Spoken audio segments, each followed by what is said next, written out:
இட்லி கடை. ஸோ இந்த உலகத்துல பார்த்தீங்கன்னா, 2 விதமான வியாபாரிகள் இருப்பாங்க. ஒரு விதமான வியாபாரிகள் எப்படின்னா, ஸோ பணம், பெயர், புகழ், மில்லியன், பில்லியன், ட்ரில்லியன் சொல்லி பணம் அதிகமா சம்பாதிக்கணும் அப்படிங்கிற பர்ப்பஸ்ல வியாபாரம் பண்ணக்கூடிய ஒரு செட் ஆஃப் பீப்பிள். இதான் மேக்ஸிமம் வந்து இருப்பாங்க. இன்னொரு செட் ஆஃப் பீப்பிள்ங்கிறவங்க எப்படி இருப்பாங்கன்னா, அவங்களுக்கு வந்து பணத்த தாண்டி தான் செய்யக்கூடிய தொழில வந்து விரும்பி, நேசிச்சு, மனசு வச்சு செய்யணும். ரொம்ப பேஷனேட்டா வந்து செய்வாங்க. சின்னதா செஞ்சாலும் பரவால்ல, ரொம்ப பேஷனேட்டா வந்து செய்வாங்க. தன்னோட மன திருப்திக்காக வேலை செய்வாங்க. அந்த விதமான வியாபாரிகள் வந்து 2வது ரகம். ஸோ இந்த படத்தோட கதை பார்த்தீங்கன்னா, இந்த 2வது விதமான வியாபாரியோட ஒரு கதை தான் இந்த இட்லி கடை அப்படிங்கிற ஒரு கதை. ஸோ சிவனேசன் அப்படிங்கிற ஒருத்தர் வந்து கிராமத்துல ஒரு கிராமத்துல பார்த்தீங்கன்னா, ரொம்ப எளிமையான ஒரு அருமையான ஒரு வாழ்க்கை வாழ்றாரு. ஒரு சின்னதா ஒரு இட்லி கடை வச்சிருக்காரு. டெய்லி காலைல எந்திச்சு 3 மணிக்கு 3 மணிக்கே போய் பார்த்தீங்கன்னா, அந்த அந்த காலகட்டத்தில ஆட்டு உரல் இருக்கு. ஸோ ஆட்டு உரல்ல அழகா மாவு ஆட்டி, அதில அழகா வந்து அவங்க இட்லி பண்ணி, சின்ன சின்ன விஷயத்த கூட ரொம்பவே விரும்பி செய்யக்கூடிய ஒரு கேரக்டர். அவரோட பையன் வந்து இந்த மாரி கிராமத்து வாழ்க்கையில எனக்கு பிடிக்காது. நான் வெளிநாட்டில போய் சந்தோஷமா வாழணும், நான் செட்டில் ஆகணும் அப்படின்னு அவர் ஆசைப்படுறாரு. அதனால வந்து அவங்க அப்பா வந்து சரி ஓகே உன் ஆசை தானே போன்னு அவங்க அப்பா அனுப்பிச்சிடுறாரு.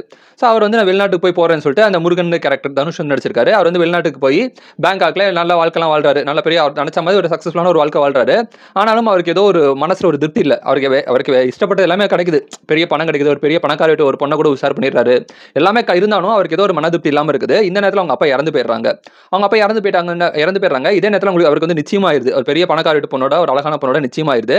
அதுக்கப்புறம் அவங்க அப்பா இறந்து போயிட்டாங்க அப்படிங்கிறதுக்காக அவர் கிராமத்துக்கு வராரு. கிராமத்துக்கு வந்து பார்த்தீங்கன்னா, அவருக்கு அந்த கிராமத்த விட்டு போக மனசு இல்ல. அந்த நேரத்துல அவங்க அம்மாவும் இறந்துடுறாங்க. ஸோ அதனால அவங்க அப்பா விட்டு போன அந்த இட்லி கடை, அந்த சின்னதான ஒரு இட்லி கடைய இவரும் திரும்பி எடுத்து நடத்த ஆரம்பிக்கிறாரு. இதுக்கிடையில பார்த்தீங்கன்னா, ஹீரோயினோட அண்ணனுக்கும் இவருக்கும் இடையில ஒரு சின்ன கிளாஷ் வருது. ஆப்போசிட் வில்லன் பார்ட்டி எல்லாமே வந்து இவர் கடைய எதிர்த்து வந்து நெறைய சதி வேலைகள் பண்றாங்க. அத தாண்டி எப்படி இவர் வந்து சக்சஸ்ஃபுல்லா அந்த கடைய வந்து நடத்துனாரு. அவங்க அப்பா மாரி இவரும் எப்படி இந்த பேஷனேட்டா ரொம்பவே மனசு வச்சு ஒரு ஒரு லயிச்சு ஒரு பேஷனேட்டா எப்படி அந்த இட்லி கடைய வந்து சக்சஸ்ஃபுல்லா ரன் பண்ணாரு அப்படிங்கிறது தான் பார்த்தீங்கன்னா, இந்த படத்தோட ஒரு சுருக்கமான ஒரு கதை வந்து சொல்லலாம். ஸோ இந்த படம் வந்து ஓவரால் பார்த்தீங்கன்னா, ஒரு கம்ப்ளீட்டாவே ஒரு ஃபேமிலி டிராமா ஃபிலிம் அப்படின்னு சொல்லலாம். ஸோ படத்துல பார்த்தீங்கன்னா, அந்த சிவனேசன் அந்த ராஜ்கிரண் கேரக்டர் ரொம்ப நல்லா இருந்தது. அதே மாதிரி சத்யராஜ் அவரோட கேரக்டரும் ரொம்ப நல்லா இருந்தது. சத்யராஜ் அவர் வந்து பார்த்தீங்கன்னா, வில்லனா நல்லவனான்னு கேட்டீங்கன்னா, ஒவ்வொரு பாயிண்ட் ஆஃப் வியூ வந்து ஒவ்வொரு விதமா அவர காமிச்சிருப்பாங்க. அவரோட கேரக்டர் வந்து நல்லா இருந்தது. தன் பையன வந்து ஒழுங்கா ரொம்ப செல்லம் குடுத்து வளர்த்த ஒரு பையன் எப்படி இருப்பான்? அந்த பையனுக்கு அப்பா இருக்கிறவர் வந்து எப்படி இருப்பாங்க? அப்படிங்கிறது ரொம்ப அழகா நடிச்சிருந்தாரு. அதே மாதிரி பார்த்திபன் பார்த்தீங்கன்னா, ஒரு ஒரு ஒரு கேரக்டர் வந்து குடுத்திருக்காங்க. அவரோட கேரக்டர் வந்து ரொம்ப நல்லா இருந்தது அப்படின்னு நம்ம சொல்லலாம். ஓவரால் இந்த படம் வந்து ஒரு கம்ப்ளீட்டா பார்க்க வேண்டிய ஒரு படமாவும் இருக்குது.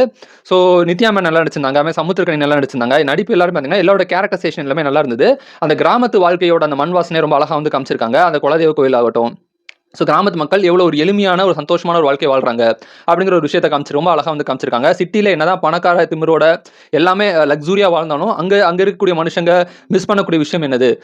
அதுமாரி கிராமத்துலேருந்து வெளிநாட்டுல போய் செட்டில் ஆயிருப்பாங்க. ஸோ அந்த மாரி ஆளுங்கலாம் அந்த படம் பார்க்கும்போது நம்ம சொந்த ஊருக்கு போணும் அப்படிங்கிற ஒரு ஆசை வரும். அந்த மாதிரி ஒரு ஒரு ஒரு ஒரு ஃபீல் குட்டா வந்து இந்த படம் வந்து எடுத்திருக்காங்க.